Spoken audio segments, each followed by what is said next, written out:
politique, vous êtes président de ce mouvement de la jeunesse congolaise. Parlez-nous d'abord de votre parti politique, mouvement de la jeunesse congolaise. C'est vrai, la jeunesse a une place des choix au sein de notre nation, mais votre parti est basé sur la jeunesse, je crois, hein, parlant de l'intitulé ou encore le nom de votre parti. Qu'est-ce qu'on peut retenir de MJC?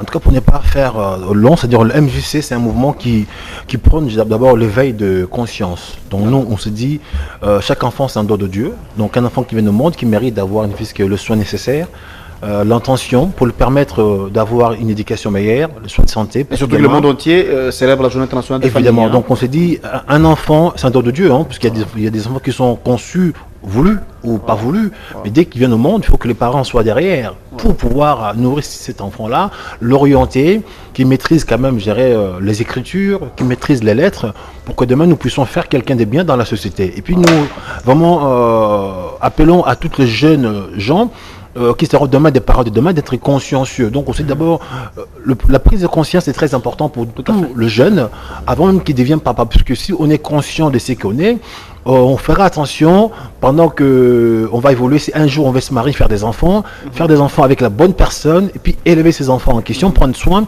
pour ne pas demain envoyer dans la société des enfants à problème. Donc si nous-mêmes déjà on n'est pas conscient de ce que nous sommes, donc nous risquerons de faire des enfants à tout va, sans peut-être se rendre compte que nous-mêmes nous pollutions la société. Alors on doit faire des enfants, vraiment désirés.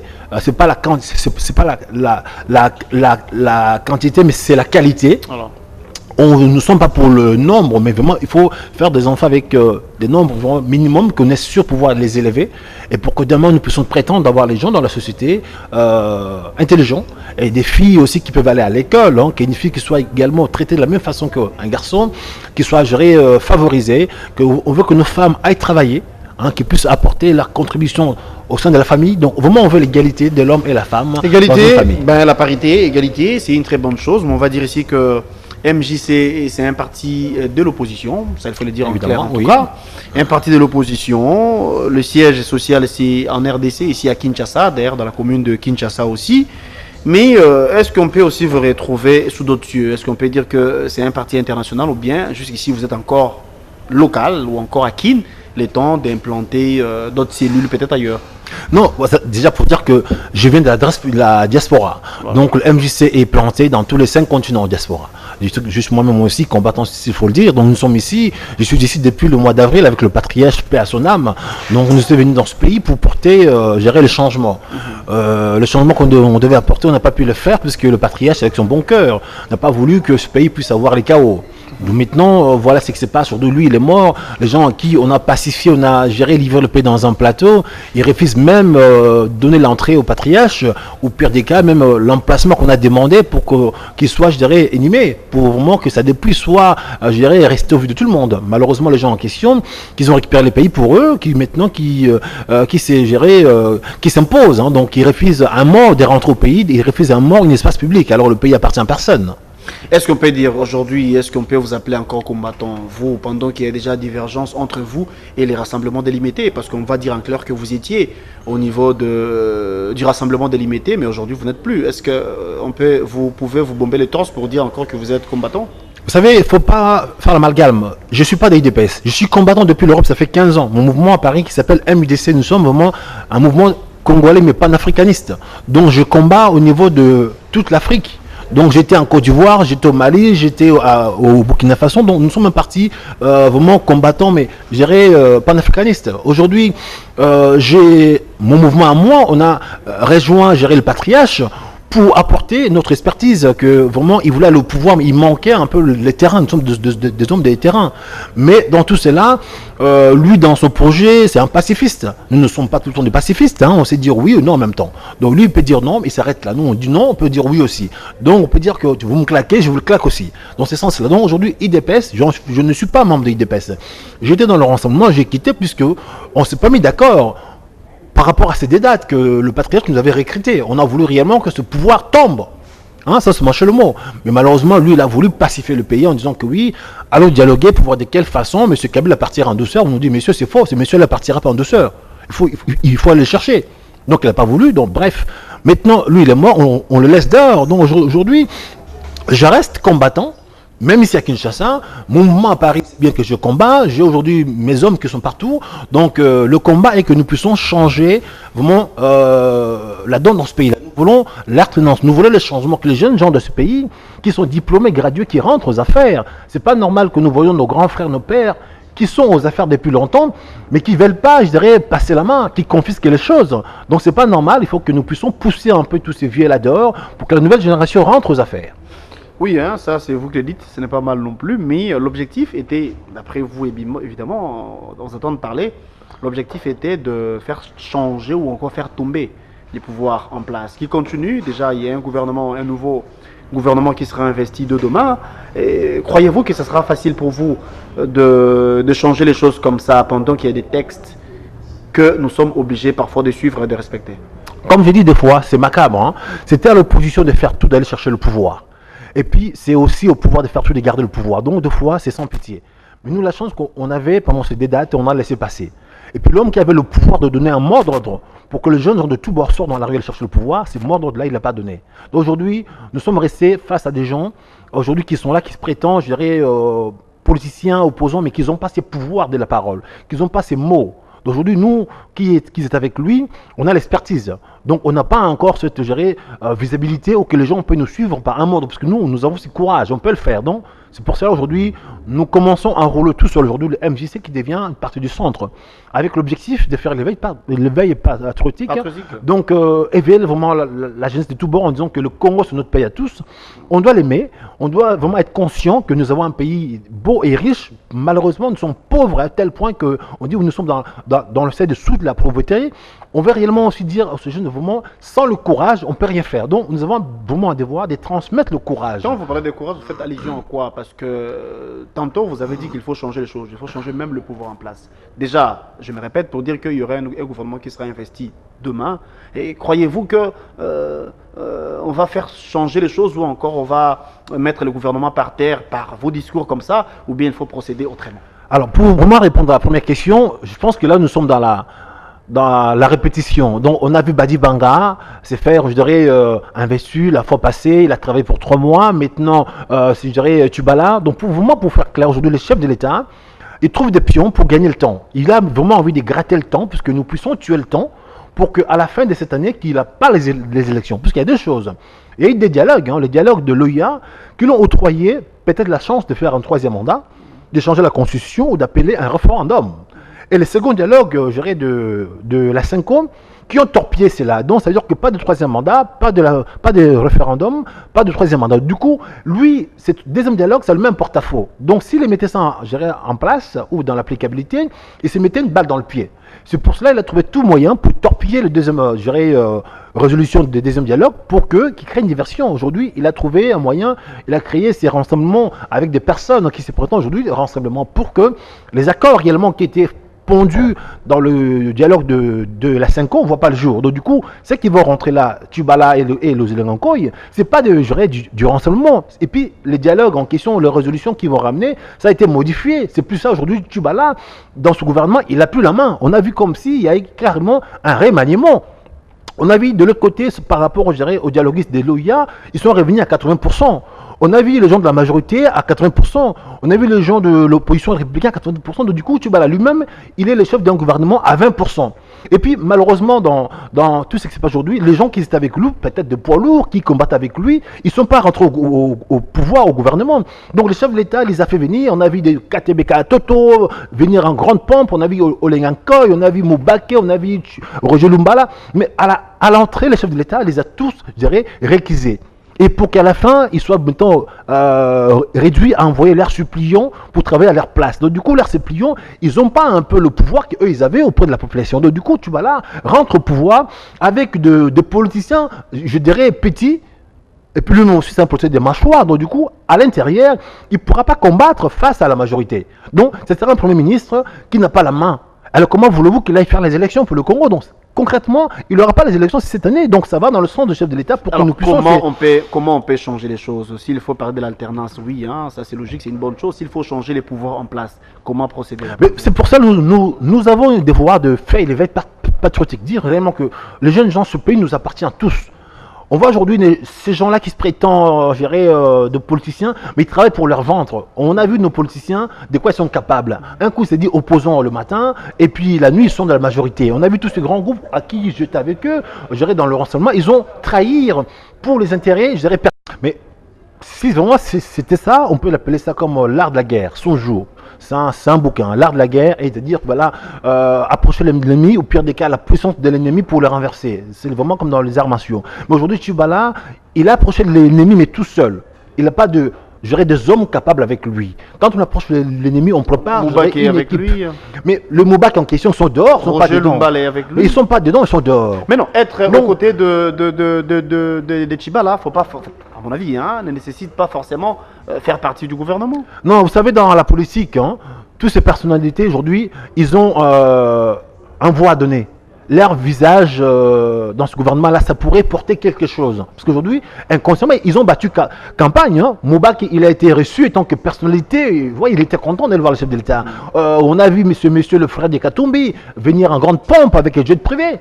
Mais aujourd'hui, il n'est pas dedans, il est lésé. On a vu Olenganko, j'étais avec lui pendant ces marches du 19 septembre, on a fait tuer les enfants des gens, où aujourd'hui même sa siège social a été attaqué par une lance-roquette, mais ça, il oublie.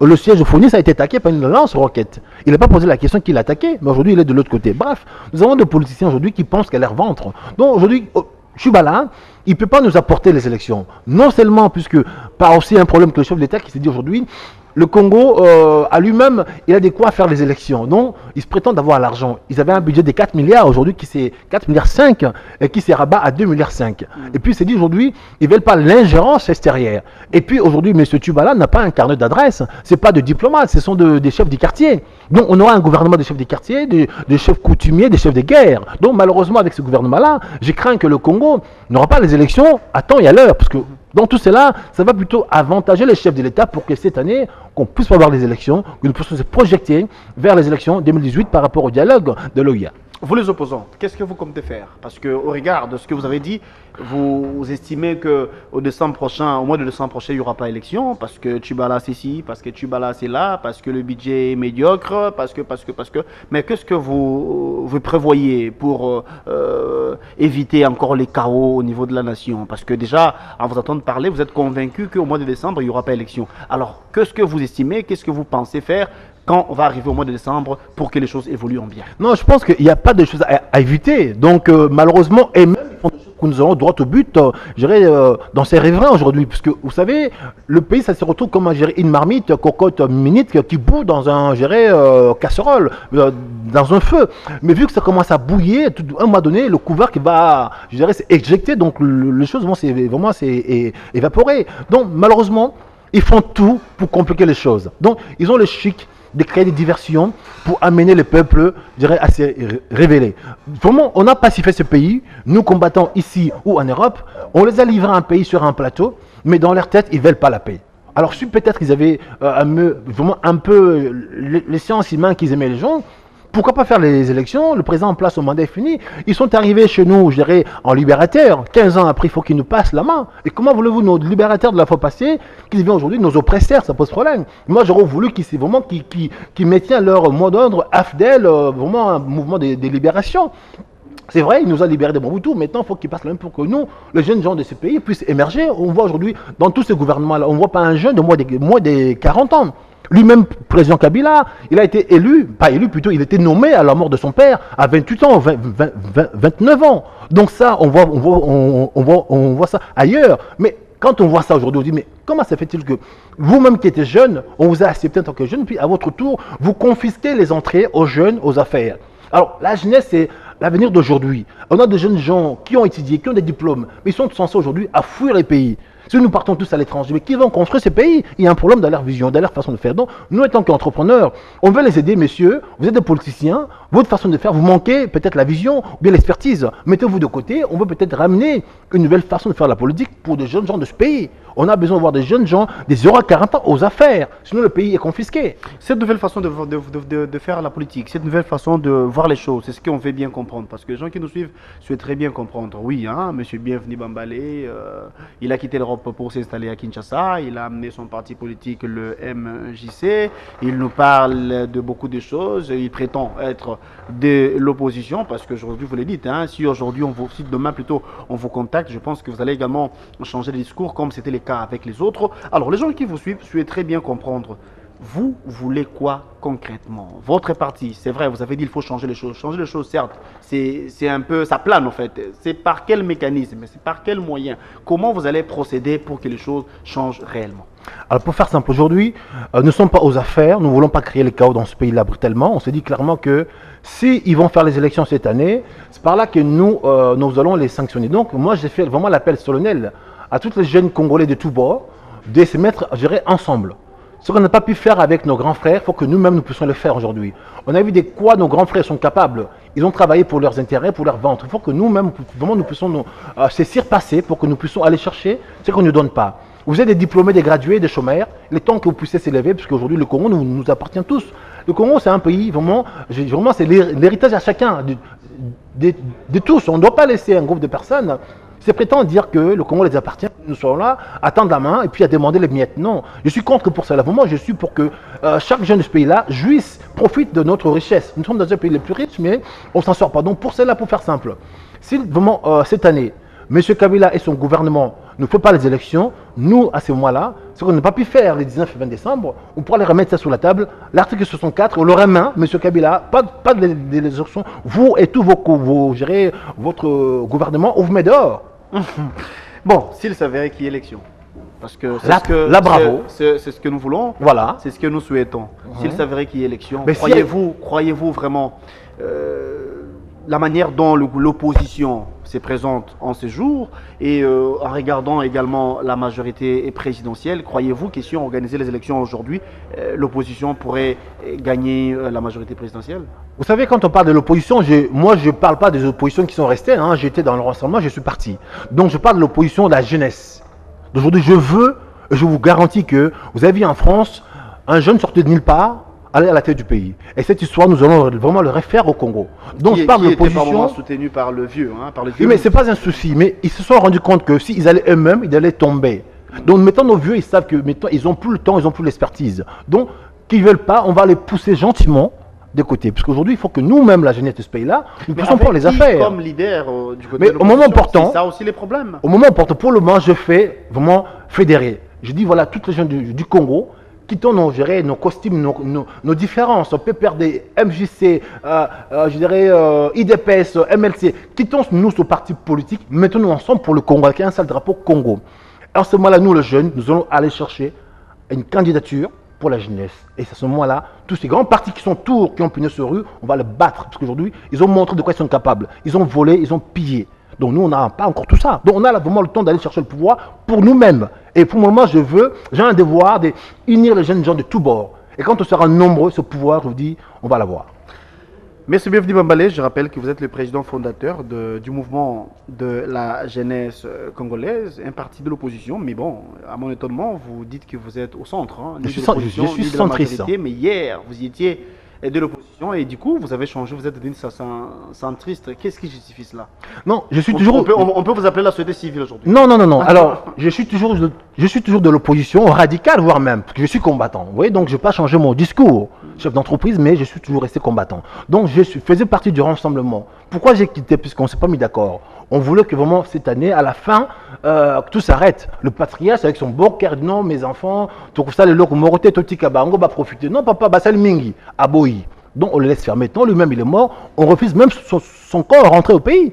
Donc ça pose un problème. Quand on voit déjà des gens qui refusent un mort de rentrer, un mort qui ne parle plus, qui n'est plus peut-être d'importance, excuse-moi des mots, mais on refuse un mort de rentrer dans son propre pays. Mais non, le problème c'est au niveau de l'organisation de l'UDPS, rien à voir avec l'État congolais, rien à voir avec le pouvoir en place. Mon cher ami, nous avons demandé un espace public. Peut-être que, excuse-moi, on a demandé un espace public, on en a plein. On a des ronds-points qui traînent par ici, mais ils ne veulent pas nous donner un espace public. On avait mis à la disposition de l'UDPS le cimetière de la Gombe, l'espace qui était sur boulevard.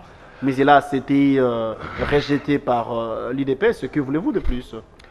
Un parking de cimetière qui était fermé, vous ouvrez un parking pour enterrer un homme comme Tshisekedi, vous voulez qu'il soit enterré pour que ça oublié. Alors c'est lui qui nous a ramené un semblant de démocratie dans ce pays-là. Sincèrement, j'aurais voulu qu'il puisse mériter de mêmes considérations que Mosé. Mosé aujourd'hui nous a ramené la libération. Entre parenthèses, Mosé il est enterré, son mausolée est en plein boulevard, en ville. Et puis il est en face des palais présidentiels. Légalement, si vous permettez. Mosé est mort président de la République, ça il faut. Oui, mais il est mort président de la République. Vous savez que la loi ne permet pas que nous puissions avoir un mausolée devant le palais présidentiel. Mais lui, il a son mausolée. Mais le peuple congolais ne disait rien. Monsieur Bienvenu Bambalé, nous sommes arrivés presque à la fin de cette émission. Déjà, parlons ou encore revenons pour parler de ces mouvements de la jeunesse congolaise. S'il faille lancer un mot aux Congolais qui vous suivent en ce moment, que direz-vous? En tout cas, mes chers concitoyens, le Congo, c'est notre pays à tous. Moi, ça fait 25 ans que je vis en Europe, on m'appelle immigré. Donc, j'ai compris que mon pays que j'ai, c'est le Congo. Donc, il faut que le Congolais, vraiment, de souche là, père et mère, ceux qui sont vraiment le jour aussi, qu'on se mette d'accord, que nous quittons vraiment nos différences. Nos grands frères, ils ont montré de quoi ils sont capables. Vraiment, ils se servent de nous pour monter au pouvoir. Nous sommes comme des marche-pieds. Quand ils arrivent au pouvoir, ils vous oublient. Dans tous ces grands partis, il y a des jeunesses. Mais aujourd'hui, la jeunesse, là, ils ne se retrouvent pas. Alors, quittons ces partis-là. Venez faire un bloc pour que demain, nous-mêmes, et par nous-mêmes... Vous lancez un appel de déstabilisation. Hein, vous voulez déstabiliser les partis politiques. Mais messieurs, ils ont montré de quoi ils sont capables. Pourquoi aller encore les soutenir? J'étais avec ces grands-là, j'ai vu ce qu'ils sont. Donc aujourd'hui, je fais un appel solennel. Quittons tous ces partis-là. Ceux qui ne sont pas restés dehors, venez nous voir. Et nous-mêmes, aujourd'hui, ces pouvoirs-là, on va les chercher pour nous et pour vous. Le Congo appartient aux Congolais avec ses richesses en même temps. Par-dessus tout, c'est là, d'ailleurs on va se dire au revoir, vous êtes un acteur politique, président d'un parti politique, donc mouvement de la jeunesse congolaise. Quelle lecture, en tout cas, quelle est votre lecture par rapport à la situation des Kananga, vu tout ce qui se passe ici, tout ce qui se passe là-bas actuellement? Quelle lecture faites-vous par rapport à ça? Vous savez, j'aurais voulu dire la vérité à nos concitoyens. L'histoire des Kananga, ce n'est pas une histoire des chefs coutumiers qui se battent pour hériter le trône, monsieur. C'est le sous-sol de notre terre. Ils ont retrouvé qu'au niveau du sol des Kananga, il y a des minéraux. Là, je vous fais une confidence. Ça, c'est vous qui le dites. Hein? Ah oui, monsieur, oui, c'est ça. Ils ont retrouvé par les satellites qu'au niveau du sous-sol là, et vraiment, il y a un gisement énorme au niveau des Kananga. C'était prévu que nous puissions peut-être déplacer la population pour exploiter. C'est là où le chef coutumier a dit non. C'est par là que tout a commencé. Donc, ce n'est pas une histoire que des chefs coutumiers qui se bataillent pour aller au pouvoir de coutumiers. Et puis même si, par rapport à cela, comment voulez-vous des chefs coutumiers avec des machettes et des couteaux qui puissent faire gérer veto à un pouvoir d'État avec une armée? Donc malheureusement aujourd'hui, toutes ces guerres-là, ça en profite des grandes puissances. Au Congo, nous avons beaucoup de ressources. Par exemple, quand on voit aujourd'hui Béni, c'est pareil. Donc malheureusement, nos autorités aussi, ils laissent faire. Nous, on voulait mettre fin à cela. Mettre fin à cela, c'est la dernière parole pour l'émission d'aujourd'hui, évidemment, pour Nasty de Célendi de Bienvenu Bambalé, qui, je rappelle, est le président fondateur du MJC, Mouvement de la Jeunesse Congolaise. En tout cas, merci d'avoir répondu à notre invitation, mais ce n'est qu'une partie remise. Hein. À chaque fois qu'on aura besoin de vos interventions, on va vous le faire savoir. On va vous lancer encore une fois de plus une invitation pour que vous soyez des nôtres au point d'échanger, n'est-ce pas, pour éclairer un peu la population congolaise. En tout cas, merci d'être venu. Merci à vous également.